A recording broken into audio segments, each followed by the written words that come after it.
These are big chess pieces that Israel and its allies have taken off the board.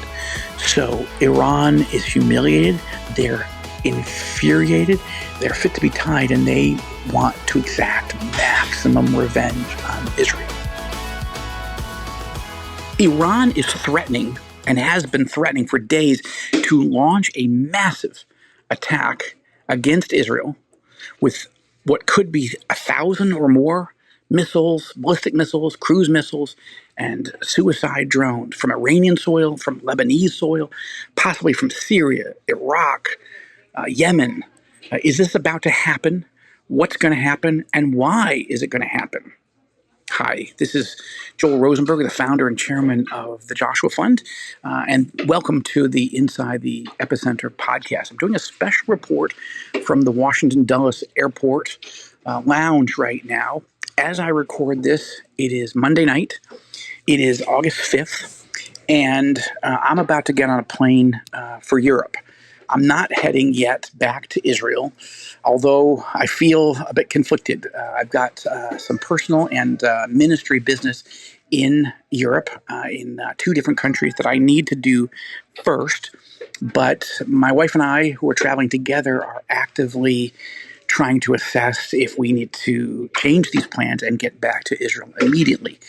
Now, by the time you listen to this podcast, the Iranian launch of massive amounts of missiles or whatever their other types of attacks may already be in motion. But I wanted to record this podcast, the special edition, because I wanted to give a sense of what I'm seeing, what our team is seeing, what my different sources are seeing all throughout the region before I get on this plane. Again, by the time I land, this thing could be in motion. For the last 72 hours, U.S. intelligence and the President of the United States and the Vice President and the Secretary of State have been saying that this war is imminent, that Iran is saying that they are going to launch a massive retaliatory attack. Now, they say it's retaliatory. What do they mean by that? I want to unpack how we got here and do that over the next few minutes. But just as we start, though, I want to say that Israel is at full alert. The Israeli military is on full alert, expecting what could be a massive, massive war, the worst that Israel's ever seen, between Israel and the terrorist organization, terror army in Lebanon known as Hezbollah.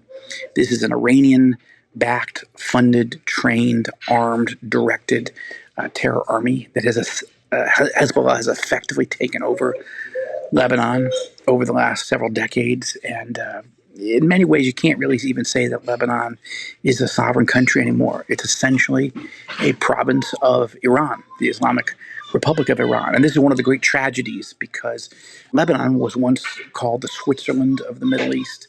It is a beautiful country. It was a country that was a tourism destination. It was a melting pot with Christians and Muslims. It was both Sunni Muslims and Shia Muslims all living in harmony. Even Jews could do business there and travel there. People of all backgrounds live there. It's a gorgeous country. It's a historic country. It's a biblical country. It used to be the head of all banking and financial services because it was stable. And it was an island of serenity in a sea of anger and hatred.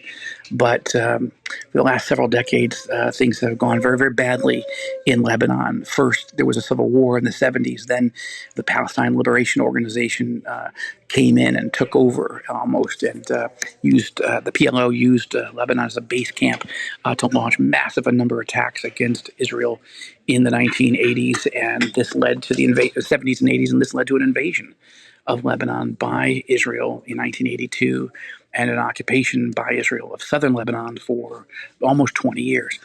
And eventually Israel withdrew in 2000, and that border erupted in 2006 in a terrible missile war in which Hezbollah fired 4,000 missiles at Israel in a 34-day period.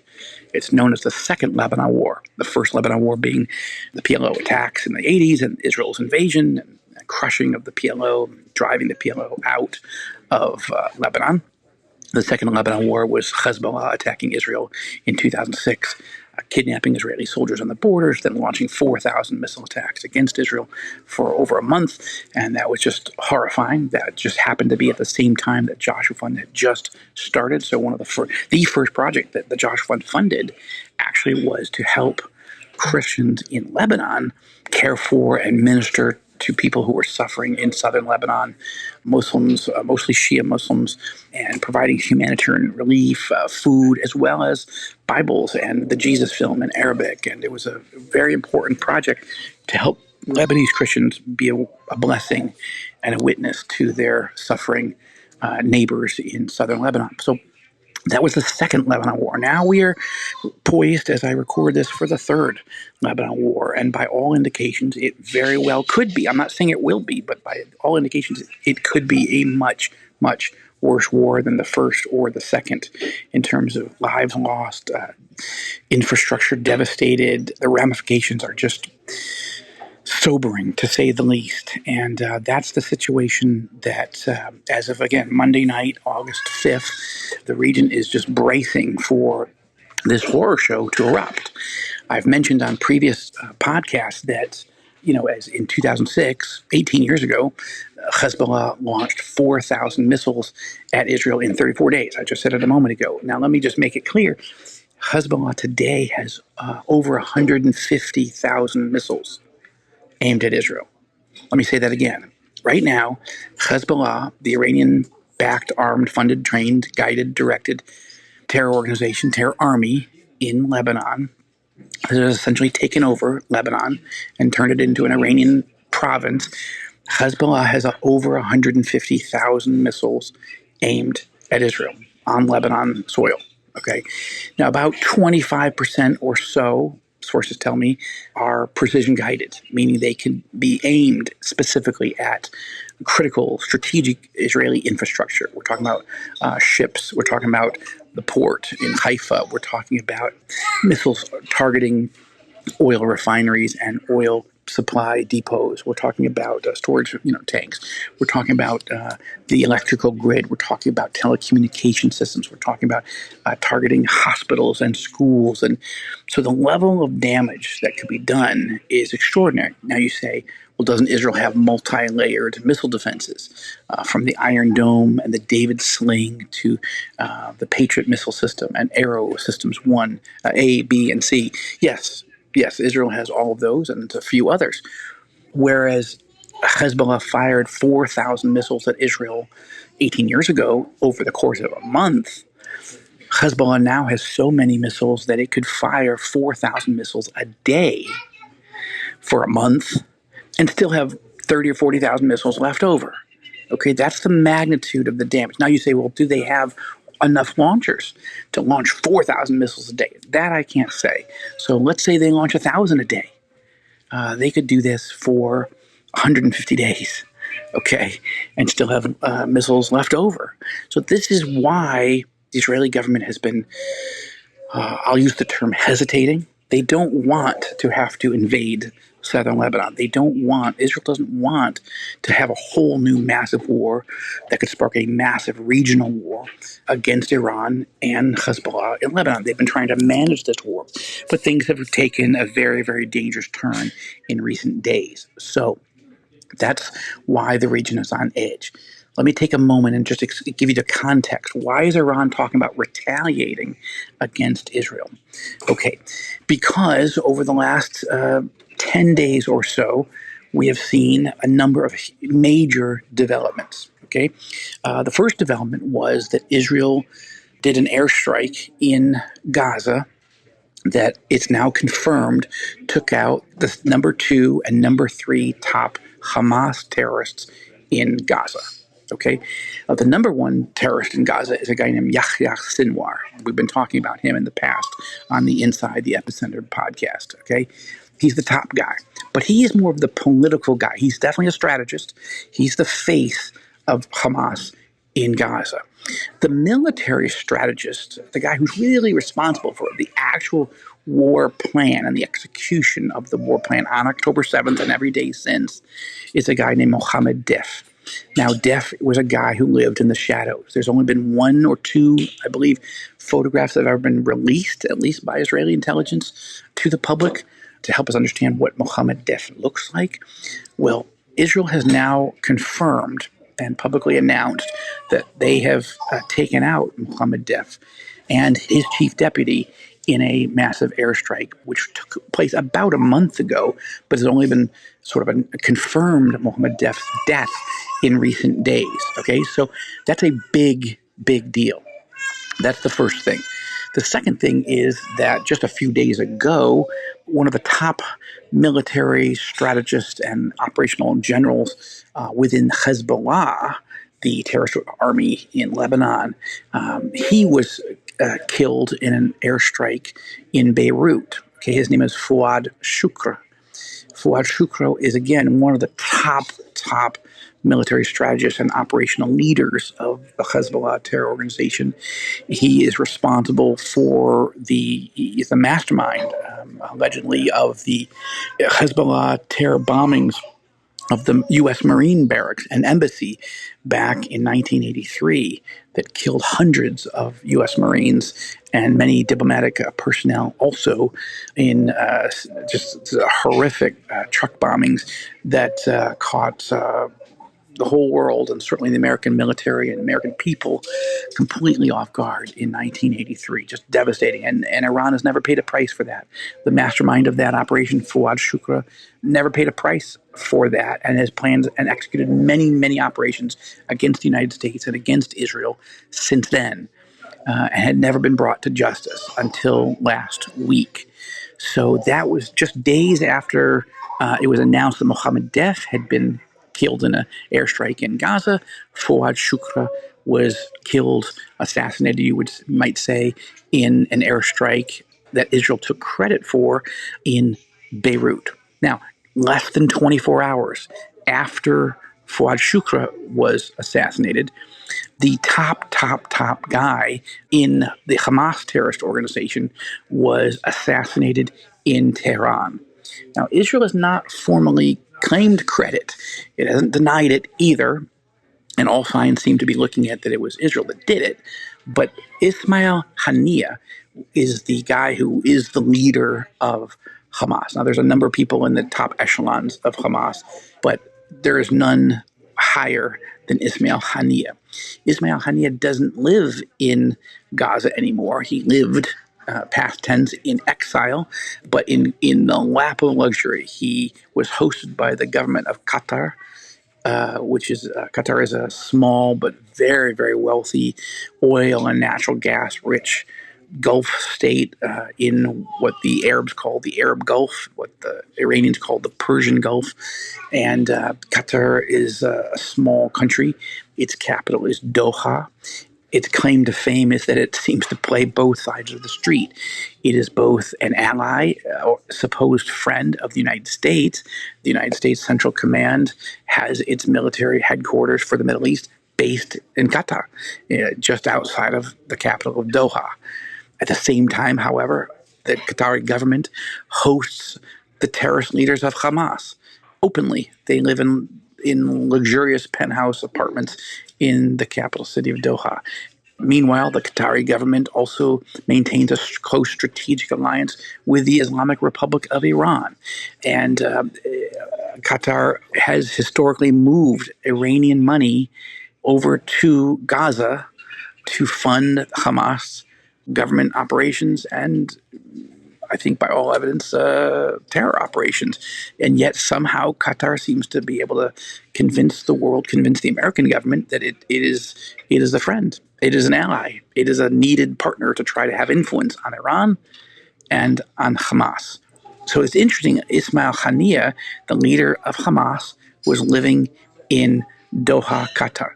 He was effectively one of the masterminds of this horrible attack on October 7th and every day since. Yes, he had Yahya Sinwar in Gaza. He had Mohammed Def in Gaza to carry out the actual tactical planning and the recruiting of the army, the terror army operatives, and all the preparations and the building up of the weapons and the building of the tunnels. But the political leadership and the overall strategic leadership of Hamas is run out of Doha, and it was run by Ismail Haniyeh. Now, Haniyeh was invited to come to Tehran, the capital of Iran, just recently. Why? Because you'll recall that the president of Iran a couple months ago was mysteriously killed in a very mysterious plane crash as the president of Iran and several of his top operatives and advisors were coming back from a state visit to Azerbaijan and crashed in the mountains on the border between Azerbaijan and Iran. That was, nobody claimed credit as though that was, sabotage or a missile strike or anything like that. The Iranian government did not claim that it was foul play, but it was mysterious that suddenly the leader of Iran, the president of Iran, just died. It's not something that happens unless you're reading one of my political thrillers. But in this case, this was real life. Now, what happened? Well, there was, a new Iranian president was selected by the supreme leader of Iran, Ayatollah Ali Khamenei, and they decided to have an inaugural celebration, a ceremony. And because Iran is, as you all know, if you listen to this podcast regularly, you know that Iran is the funder, the trainer, the strategist, the supplier, the organizer, the driver of terrorism all throughout the Middle East and around the world. And Hamas is one of their top terror proxies, is the way we would call it. Now, what happened? Of course, if you're going to install a new Iranian president, you want to invite your top terror leaders to come and be part of that. So they invited Ismail Haniyeh. So Ismail Haniyeh comes. He's celebrated. He has a private meeting with the supreme leader of Iran, Ali Khamenei. He is feted. He is wooed. He is celebrated. Why? Because he's bringing death and destruction to Israelis. And this is something that the Iranian government is praising Hamas for. It's funding. It's encouraging, right? But all went sideways less than 24 hours after Ismail Haniyeh was sitting with the supreme leader of Iran and attending the inauguration of the new Iranian president. The next thing that happens, Ismail Haniyeh is killed in a massive explosion. I shouldn't say massive. He's killed in an explosion in sort of Iran's equivalent of Blair House.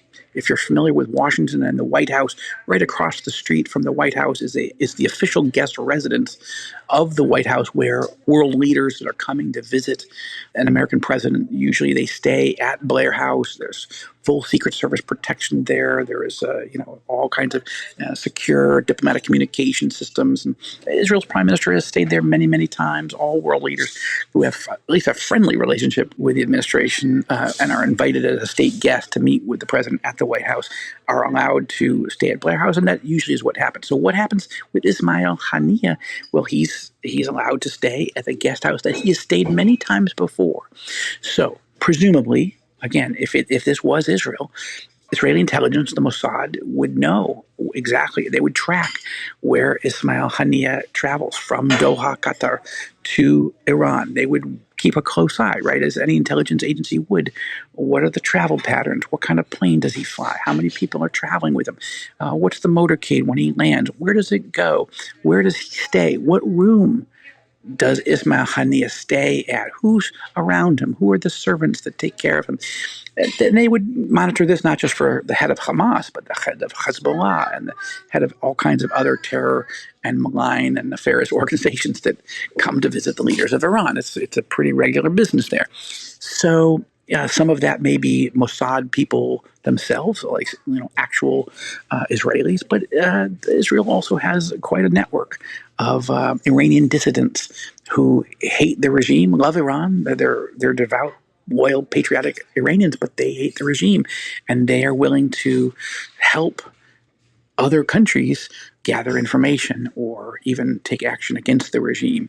And yes, they might want money for it, but they provide the United States and Israel and other countries with tremendous insights.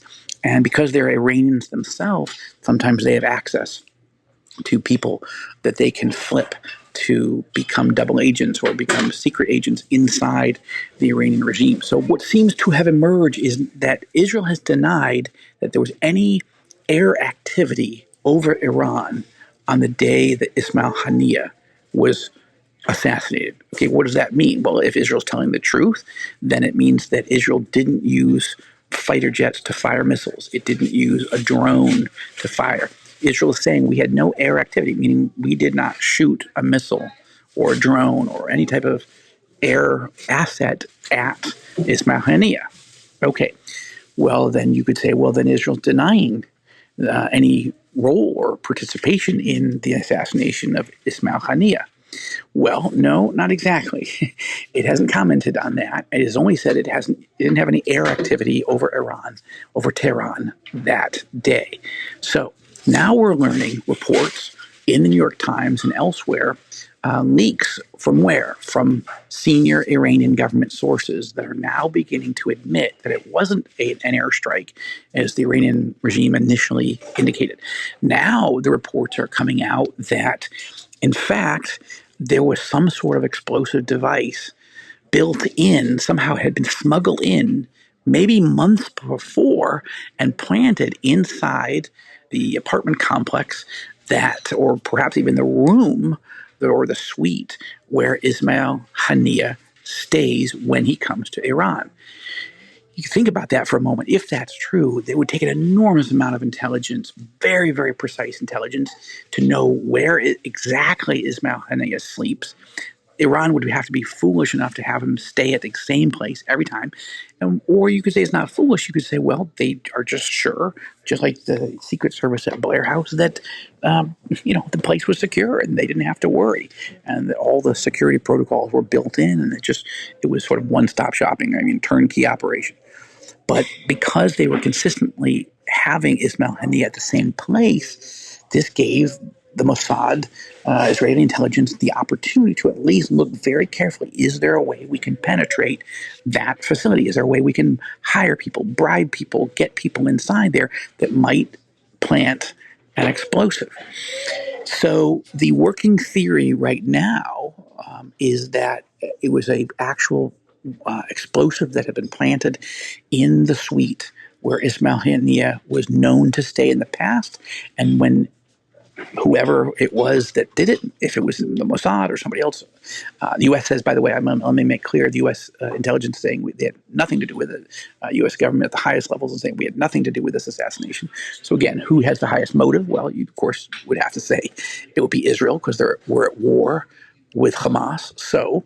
And we vowed to take out their top leadership, the people that are responsible for killing 1,200 Jews on October 7th and being at war with us for 10 months since and holding our hostages and refusing to let them all out. So Israel has the highest motive, to be sure.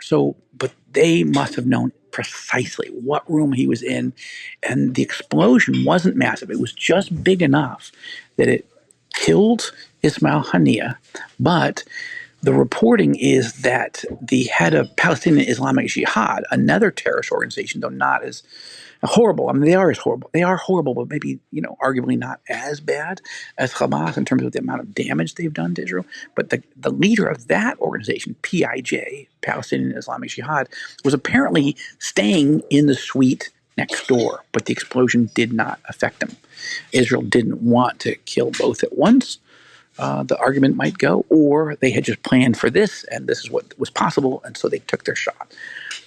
So what we're talking about is the assassination of 4 of the top leaders of Hamas and Hezbollah in the course of about a month, and the revelation of it all in the course of just a few days.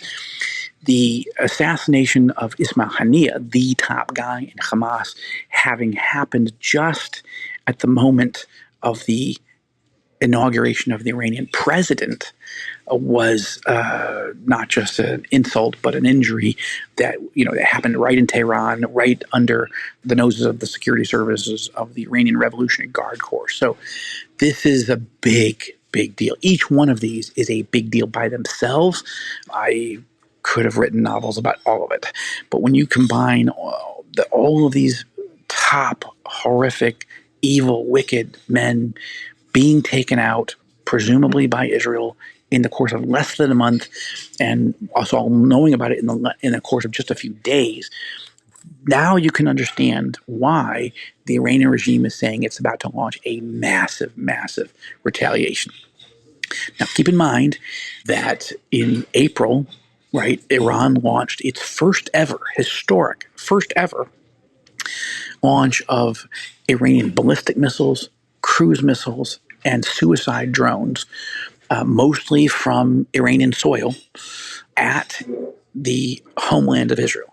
Israel was able to shoot down 99% of the incoming 326 missiles and drones, but Israel wasn't alone. Israel's air defenses worked extraordinarily well, miraculously well that night. But Israel wasn't alone. The United States played a major role. The Biden administration gets a lot of credit for being part of shooting down many of those missiles and drones using U.S. Air Force, naval, and other assets in the region.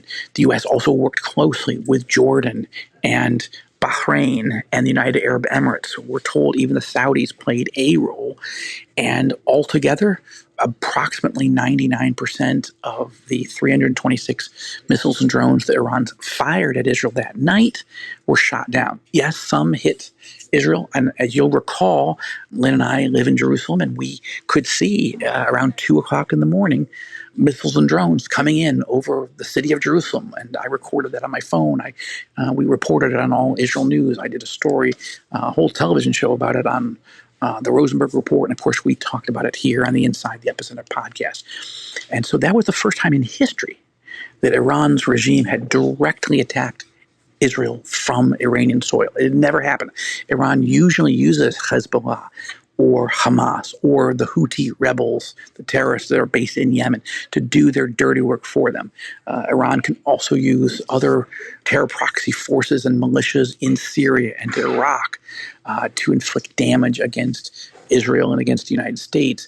But in that case, Iran had decided it was going to attack Israel directly. And Israel humiliated the Iranian regime that night, as did the United States and our Sunni Arab allies, by shooting down 99% of them. And this was really an extraordinary victory.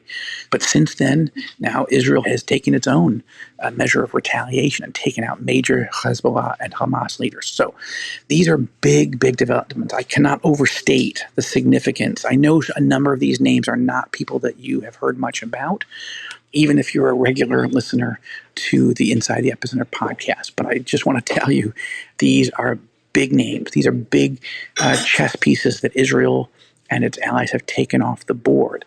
So Iran is humiliated. They're infuriated. They're fit to be tied, and they want to exact maximum revenge on Israel. So what Iran's regime is forgetting is that God, the God of the Bible, has made a covenant with the people of Israel, that even though we are a flawed people, a sinful people, that he has made an eternal, everlasting, unconditional covenant with us. And you can read that covenant in Genesis chapter 12, verses 1 through 3. God speaks very clearly to Abraham. And as you look through the rest of the scriptures, particularly the book of Genesis, you'll see that those promises, that covenant, the unconditional covenant, continues not just to Abraham, but to Isaac, and from Isaac to Jacob, and to Jacob to the 12 sons, and particularly to the tribe of Judah, which is and Benjamin, which is the nation of Israel today. So what is the heart of that covenant? Is that those who bless Abraham and his descendants will be blessed, but those who curse Israel, the Jewish people, will be cursed. Now, this is what we're watching. We're watching an Iranian regime who is cursing Israel and the Jewish people every single day. They're threatening our annihilation. They're threatening to eradicate us from the planet. And they're doing everything they possibly can to accomplish those threats, to make good on those threats. And they keep failing. And it drives them crazy. It makes them even more angry, more enraged. And they're driven by this demonic passion, this demonic rage to just incinerate Israel and the Jewish people. Of course, they want to destroy not just Jewish civilization, they want to destroy Judeo-Christian civilization. And that's why this alliance between the United States and Israel is something that the Iranian regime wants to break. And so just before I get on this plane to head to Europe tonight, again, not knowing exactly when this thing's going to break, how this thing's going to unfold, I wanted to talk to you directly. I wanted to share with you how we got to this moment, and I want you to pray. I don't want you to be frightened. I don't want you to be fearful. Yes, this war could be very, very bad for Israel. I mean, as an Israeli citizen, as a dual U.S.-Israeli citizen, I am under no illusions about the level of destruction that could be facing my country. Not because God will allow Israel to be eradicated or annihilated. That's not going to happen. That's not going to happen because God's made a promise. But that doesn't mean he won't let us be humbled. It doesn't mean that God will stop every attack. Clearly, God allowed October 7th to happen, right? God didn't send Hamas to invade us on October 7th, but God allowed that horror to happen on October 7th and the war to go on for 10 months. He's allowed it to happen. We've talked on other podcasts about the why, but I'll just say that I believe we're living in a time where God is bringing to pass the prophecy of Amos 9:9, right? The Hebrew prophet Amos, in chapter 9, verse 9, God says, he promises that God says, I will shake the whole house of Israel among the nations, period. Israel is being shaken right now like we've never been shaken before. Israel's not a nation that's walking with God. In fact, in many ways, we're a nation in rebellion against God, or at least wandering as sheep wanders away from a shepherd. God is our shepherd, right? King David said in Psalm 23, the Lord is my shepherd. And King David was the king of Israel. And so King David was telling the nation, God is our shepherd, and we need to follow our shepherd. We need to stay close to our shepherd. The shepherd's there to feed us, to protect us, and make sure the savage wolves don't get us.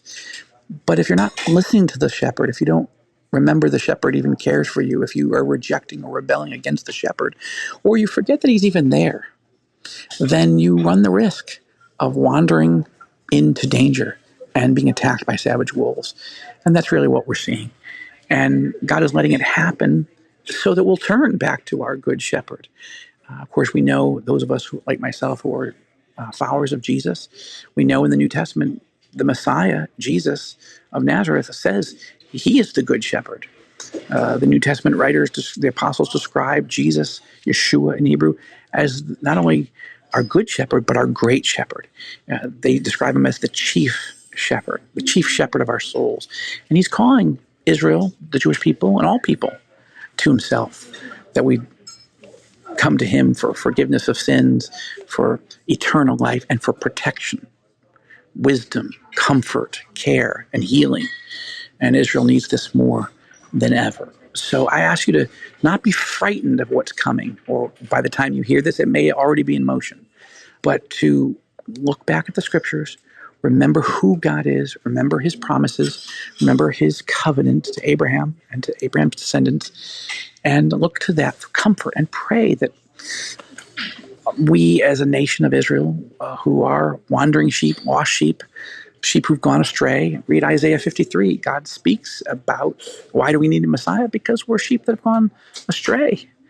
We're sheep that have wandered away from our shepherd, and we need the Messiah to be our shepherd and to bring us back into the fold and protect us and heal us and feed us and care for us.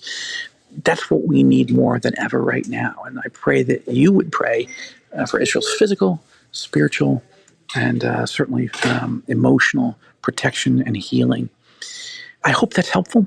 I thank you for all that you do to pray for the Joshua Fund and financially give to the Joshua Fund.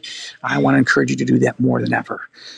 We haven't taken time out in this particular episode, the special edition, to give a verse of the day, but it is the Abrahamic covenant. So that's the focus today. I would encourage you to read Genesis 12, 1 through 3.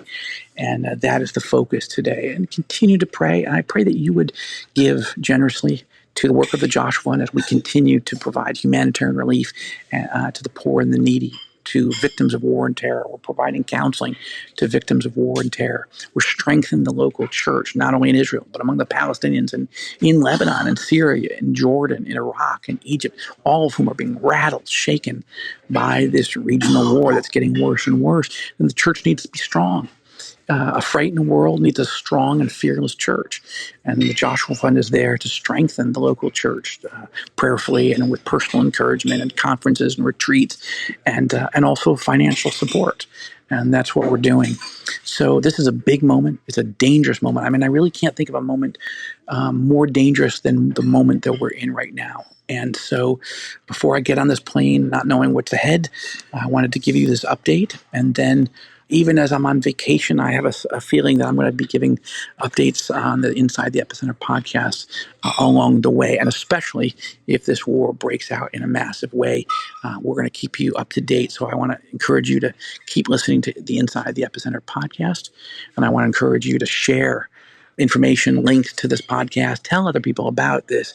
If they're looking for trustworthy, credible, educational information about what's happening in Israel and in the broader Arab Islamic world from a biblical perspective, from people who love Jesus, who love the scriptures, and who believe in the power of the Great Commission, power of the Holy Spirit, then I hope that Inside the Epicenter is a podcast, a resource that is a blessing to you and will be a blessing to others.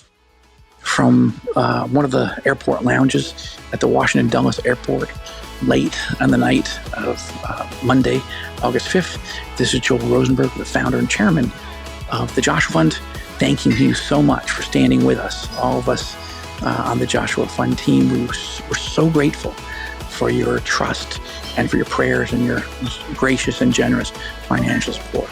Thank you for listening to this special edition, wartime edition, of the Inside the Epicenter podcast. I'm Joel Rosenberg. On your left, you'll find some videos we've chosen specifically for you. We look forward to partnering with you to bless Israel and her neighbors in the name of Jesus.